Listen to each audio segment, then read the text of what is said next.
जय हिंद साथियों, स्वागत है आप सभी का आपके अपने YouTube channel study with PK sir में। आइए दोस्तों, आज हम फिर आ गए हैं साइंस की बहुत ही इंपॉर्टेंट और धांसू क्वेश्चन लेकर के, जो कि आपके रेलवे के एग्जाम में आपका बहुत ही सहायता करने वाले हैं। तो चलिए आइए स्टार्ट करते हैं। आपका पहला क्वेश्चन आज का, त्रिक नियम किसने दिया था? ठीक है, त्रिक मतलब ट्रायड रूल्स जो है, ये देखिए जो क्वेश्चंस लिया मैंने, ये आपका जो हमारा पीरियोडिक टेबल है ना, उस चैप्टर से लिया है मैंने, जो कि आपके रेलवे के एग्जाम में बराबर रिपीट होते आए हैं। ठीक है, तो उन्हीं क्वेश्चन को हमने लिया है, जो कि आपको केवल रेलवे के एग्जाम में खास तौर से देखने को मिलेगा। ठीक है, तो देखिए ट्रायड रूल ये किसने दिया था, जिसको हम लोग क्या बोलते हैं हिंदी में, त्रिक नियम। तो ये जो ट्रायड रूल है, इसको किसने दिया था? डोबेराइनर नाम के एक साइंटिस्ट ने दिया था। किसने दिया था? डोबेराइनर नाम के एक साइंटिस्ट ने, उन्होंने अपना ट्रायड रूल दिया था। उन्होंने बताया क्या कि जो तीन तत्व है, मान लीजिए अगर हम किसी तीन तत्व को लेते हैं, तीन एलिमेंट को लेते हैं ना, तो जो फर्स्ट एलिमेंट और जो लास्ट एलिमेंट होगा, थर्ड वाला, उनके एटॉमिक वेट का अगर हम सम करके उनका हम लोग एवरेज निकालेंगे, उनका औसत निकालेंगे, तो वो जो औसत आएगा ना, वो बीच वाली संख्या या फिर बीच वाले एलिमेंट का औसत आएगा या फिर एटॉमिक वेट आएगा। जैसे देखिए हम यहाँ पर आपको इसका लेकर के दिखाते हैं, लिथियम का, सोडियम का और पोटेशियम का। देखिए लिथियम का आपका एटॉमिक नंबर कितना होता है? 3 होता है। और इसका आपका एटॉमिक वेट कितना होता है? 7 प्लस। अब ये हमारा पोटेशियम। ओके, पोटेशियम का एटॉमिक नंबर कितना होता है?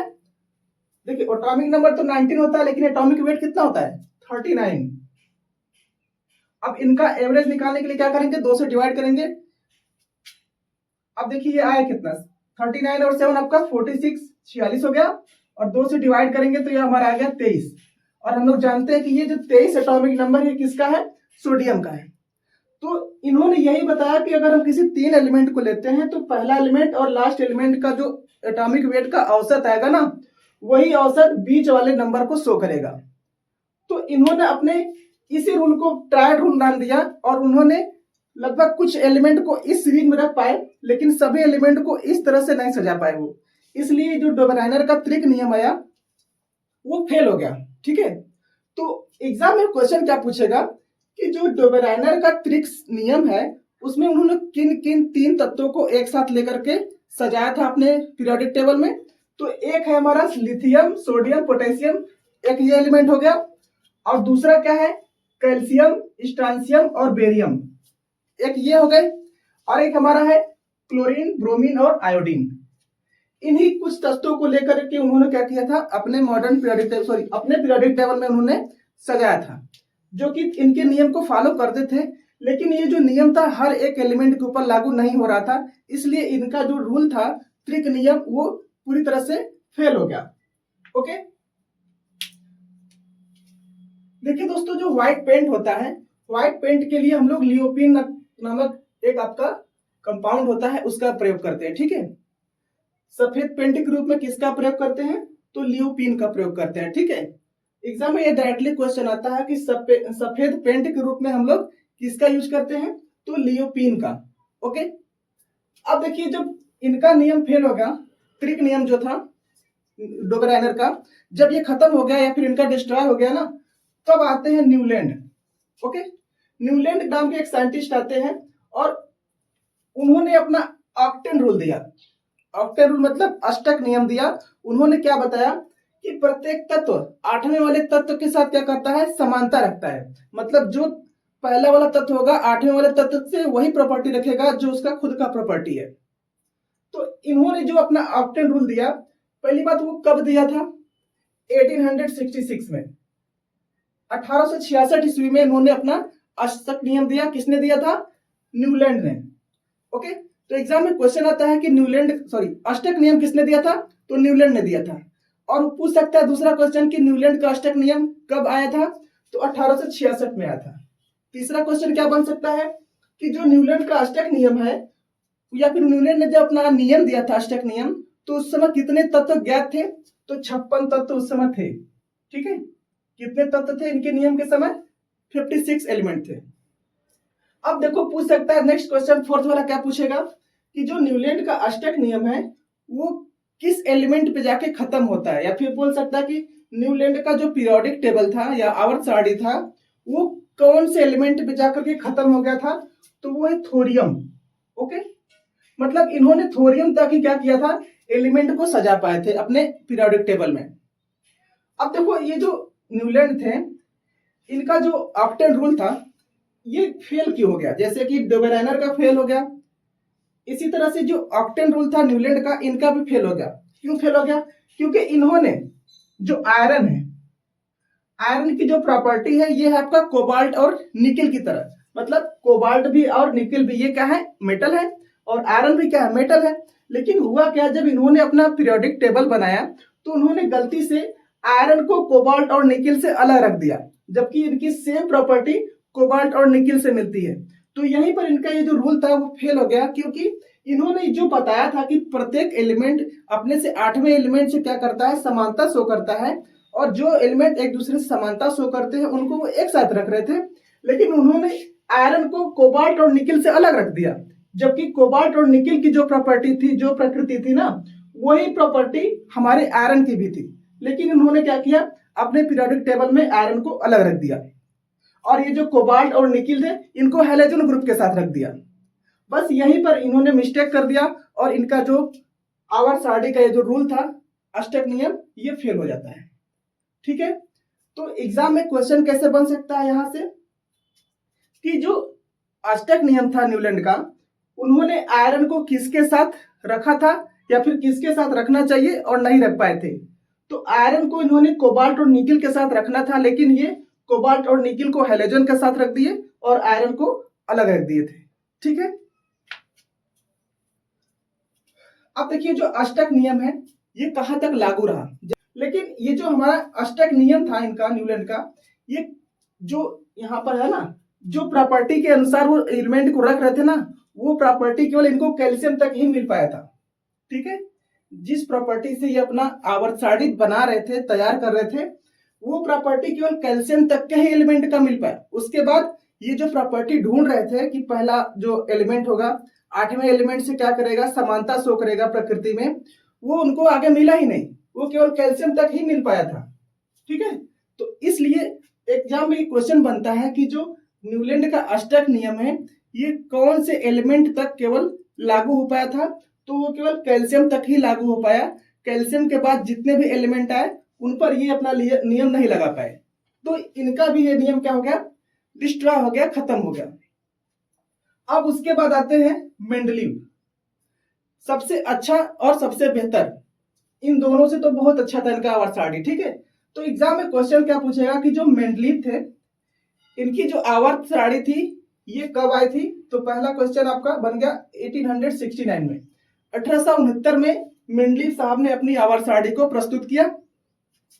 अब दूसरा क्वेश्चन पूछेगा कि जो मेंडलीव थे जब इन्होंने अपनी आवर्त सारणी बनाई तो उनकी आवर्त सारणी के समय कितने ज्ञात तत्व थे। तो 63 आपके तत्व उस समय प्रेजेंट थे। कितने तत्व थे, 63। अब देखो बात आती है कि जब मेंडलीव साहब ने अपनी आवर्त सारणी बनाई तो उसमें तीन तत्वों को उन्होंने सबसे लास्ट में रखा था। तो वो 3 तत्व हैं स्कैंडियम, गैलियम और जर्मेनियम।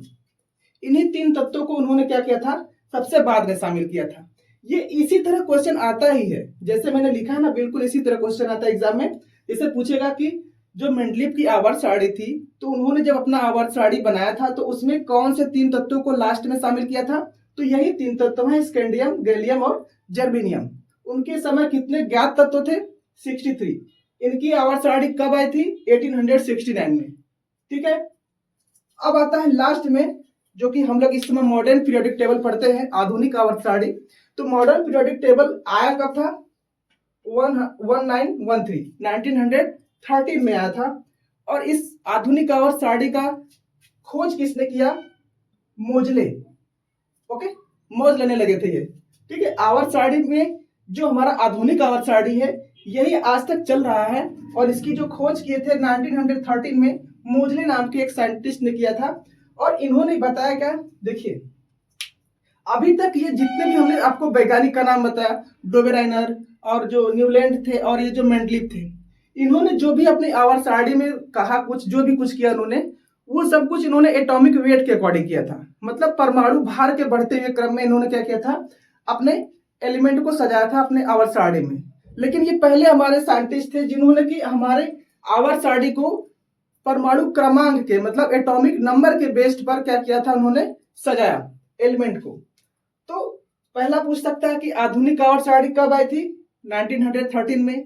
किसने खोज किया था इसका? मोजले नाम के साइंटिस्ट ने। आधुनिक आवर्त सारणी किसके ऊपर आधारित है?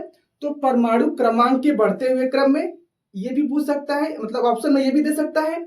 और दूसरा ऑप्शन में क्या दे सकता है कि नाभिकीय आवेश के बढ़ते क्रम में।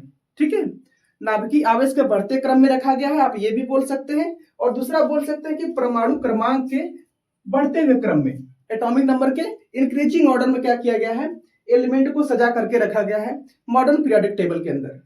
ओके, बढ़ते हुए क्रम में, ना कि घटते हुए क्रम में। ऑप्शन में कंफ्यूज करने के लिए घटता हुआ क्रम भी दे देता है और बच्चे बस परमाणु क्रमांक देखते ही क्या करते हैं, टिक लगा के चले जाते हैं। बढ़ते हुए क्रम में रखा गया है, ठीक है, घटते हुए क्रम में नहीं रखा गया है। अब आता है हमारा ट्रांजिशन एलिमेंट, संक्रमण तत्व जिसको बोलते हैं हिंदी में। ठीक है, तो ये जो ट्रांजिशन एलिमेंट है, संक्रमण तत्व है, देखो हमारा जो मॉडर्न पीरियोडिक टेबल है ये 4 ब्लॉक में डिवाइड है, S block, P block, D block और एफ ब्लॉक।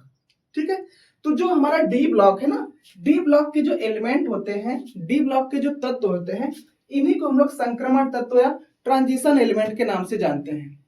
ठीक है, अब देखो ये जो हमारे ट्रांजिशन एलिमेंट है, देखो यहां से क्वेश्चन पूछता है कि जो डी ब्लॉक के तत्व है वो क्या है, या फिर जो ट्रांजिशन एलिमेंट है वो क्या है। तो हमारे डी ब्लॉक के जितने भी सारे एलिमेंट है वो सब के सब मेटल है। ठीक है, तो ये हमारे संक्रमण तत्व क्या है, सभी क्या है, धातु है, मेटल है।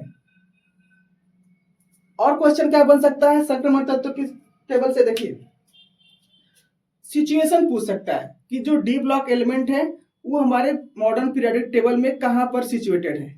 तो जो हमारा सेकेंड वर्ग है ना और जो 13 वर्ग है, ठीक है, इन्हीं के बीच में हमारा पूरा डी ब्लॉक एलिमेंट सिचुएटेड है। जैसे आप लोगों ने देखा होगा ये हमारा फर्स्ट ए एलिमेंट होता है, उसके बाद सेकेंड ए, और बीच में यहां से लेकर के ये पूरा ये क्या है, ये डी ब्लॉक है, और यहां पर हमारा स्टार्ट होता है 13 वाला। तो ये बीच वाला जो है ना, इसी को हम लोग बोलते हैं ट्रांजिशन एलिमेंट।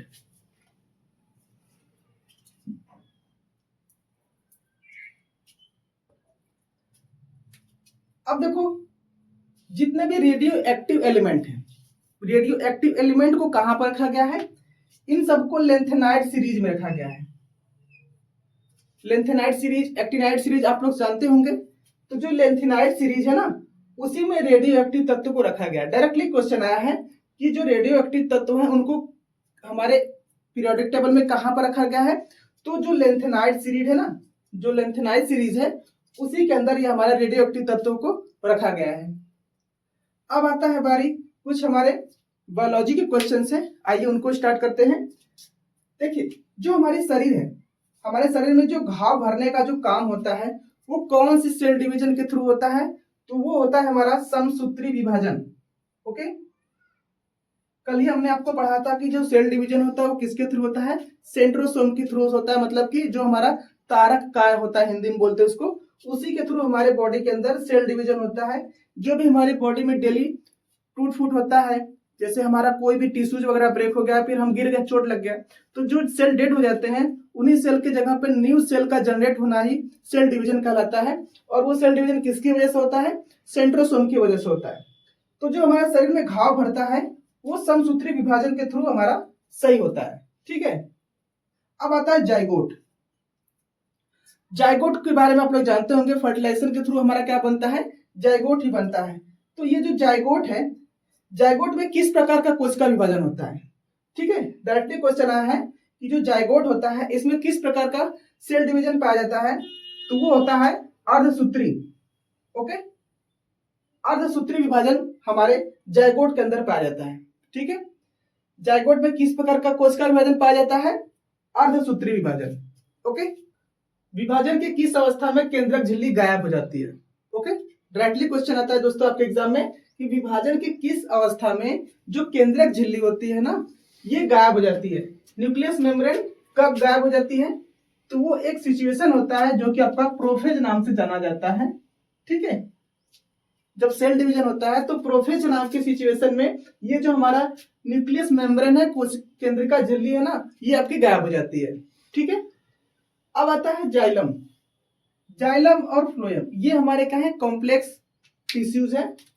तो ये देखिए जाइलम का काम क्या है, फ्लोएम का काम क्या है, ये डायरेक्टली क्वेश्चन आता है एग्जाम में।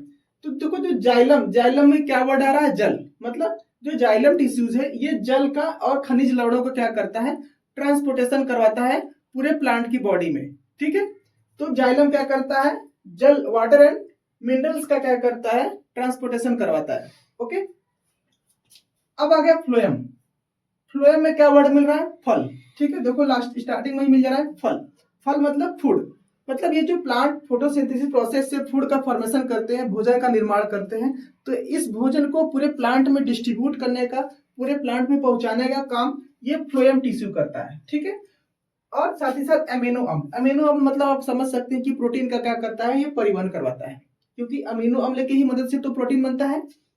तो ये जो फ्लोएम टिश्यूज है ये हमारा भोजन और अमीनो अम्ल का परिवहन कराता है। कहां पर, प्लांट की पूरी बॉडी में, पौधे के पूरे शरीर में क्या करता है, ये फल मतलब कि भोजन और अमीनो अम्ल का परिवहन करवाता है फ्लोएम टिश्यू।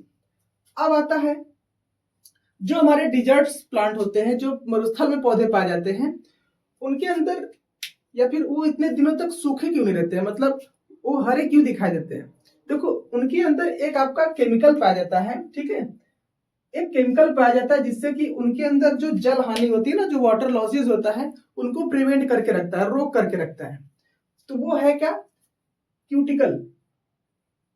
क्यूटिकल नाम का एक केमिकल पाया जाता है जो कि कहां पर पाया जाता है, उनके एपिडर्मिस में। ठीक है, जो मरुस्थलीय पौधे होते हैं उनके एपिडर्मिस में क्यूटिकल नामक रसायन पाया जाता है, जो कि क्या करता है, उनके एपिडर्मिस में से जल हानि को रोकता है, वाटर लॉसेस को क्या करता है, रोकता है। ठीक है, जैसे हमारे हाथ का स्किन है या फिर पूरी बॉडी का जो अपर स्किन दिख रहा है, आउटर स्किन दिख रहा है ना, इसको आप एपिडर्मिस बोलते हैं। तो इसी तरह से प्लांट का जो भी बाहरी भाग हम लोग देख सकते हैं वो हमारा क्या कहलाता है, एपिडर्मिस कहलाता है। तो उसी एपिडर्मिस में ये हमारा क्यूटिकल नाम का एक रसायन पाया जाता है मरुस्थलीय पौधे में, जो कि क्या करता है, उनके अंदर से जल हानि को रोकता है, वाटर लॉसेस को रोक के रखता है। अब आता है जो पौधों में लंबाई की वृद्धि होती है, मतलब पौधे की जो लंबाई बढ़ती है वो किसकी वजह से होता है, तो वो शीर्षस्थ विभुजोतक ऊतक, मतलब पौधों की लंबाई बढ़ाने में कौन सा टिश्यू, कौन सा ऊतक इन्वॉल्व रहता है, तो पौधों की लंबाई बढ़ाने के लिए शीर्षस्थ विभुजोतक ऊतक, इंग्लिश में क्या बोलते हैं, एपिकल मेरिस्टेमेटिक टिश्यू। क्या बोलते हैं, apical meristematic tissue, meristematic tissue बोलते हैं इसको। शीर्षस्थ विभुजोतक ऊतक की वजह से ही क्या होता है, पौधों की लंबाई बढ़ती है। ओके, और जो पौधों की लंबाई बढ़ती है लेकिन उसके इंटरनल पार्ट्स की जो वृद्धि होती है वो कैसे होती है, तो वो होता है अंतर्वेशीय विभुजोतक ऊतक की वजह से। उसको बोलते हैं क्या इंग्लिश में, inner cellular meristematic tissue. Okay, जो पौधों की लंबाई तो बढ़ गई लेकिन उसके अंदर की जो लंबाई चौड़ाई बढ़ेगी, जैसे मान लीजिए ये आपका एक प्लांट है, प्लांट का ये क्या है कि स्टेम है, तना है, इसका ये लंबाई तो बढ़ रहा है लेकिन इसकी जो मोटाई बढ़ेगी अंदर से वो किसके ऊपर डिपेंड करता है, तो वो होता है इनर सेल्यूलर मेरिस्टेमेटिक टिश्यू। उसको बोलते हैं हिंदी में अंतर्वेशीय विभुजोतक ऊतक। उसकी वजह से पौधों की लंबाई की बढ़ने की अंदर की जो क्रिया होती है, मोटाई वगैरह बढ़ना, वो उसकी वजह से संभव हो पाता है। ओके, चलिए दोस्तों, आई होप आप लोग को अच्छे से समझना होगा। आइए मिलते हैं नेक्स्ट वीडियो में। जय हिंद, जय भारत।